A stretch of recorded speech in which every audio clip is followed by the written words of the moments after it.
The Serpentine Annual Architecture Commission, our pavilion, started in 2000 with Zaha Hadid, and since then it's been an annual commission where we've invited the great architects internationally who at the time of our invitation have not completed a building in England to design a pavilion for us that we install on our lawn.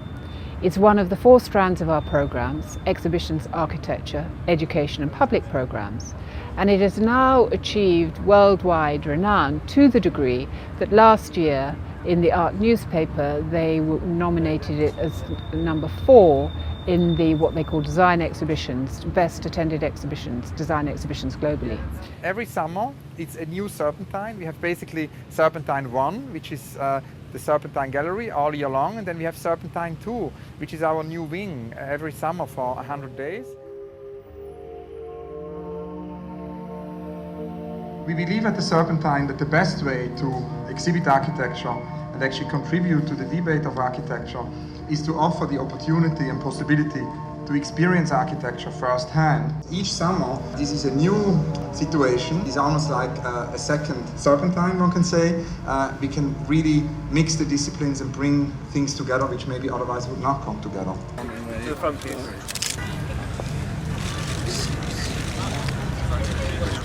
Architecture with no walls will allow everybody to come out from all around, which can give the definition of freedom, like park.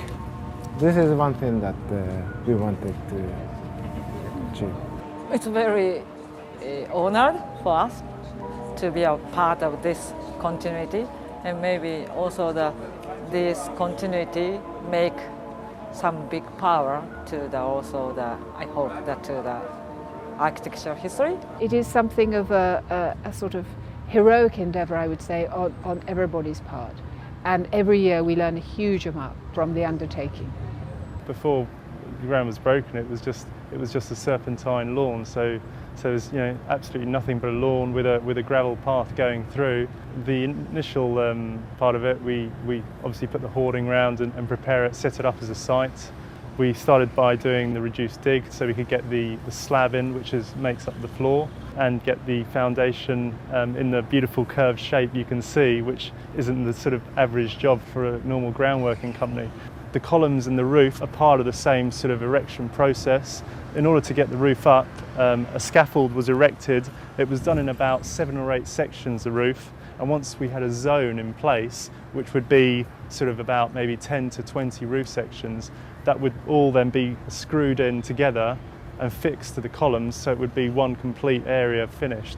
Although the Sana concept was to have a uniform piece of aluminium which looked like it was part of the same sheet of aluminium. To make it buildable, we had to make it up of individual roof sections, which were about 3 to 3 by 2 meters in size. The brief that the gallery sets is similar year on year, and I think it becomes perhaps more difficult each year for the chosen architect to have a unique take on that brief. And I think that the gallery quite consciously chooses architects that like to push the boundaries, like to be experimental. As engineers, working with both parties to try and reconcile that into the best built form is a key part of our challenge.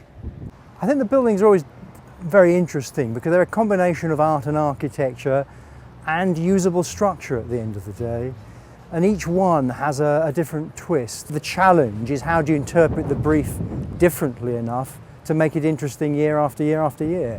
And this is a very different interpretation from previous years and has worked stunningly well. Every year that the pavilion is built, it is so new and dynamic and seems to be appropriate for the time.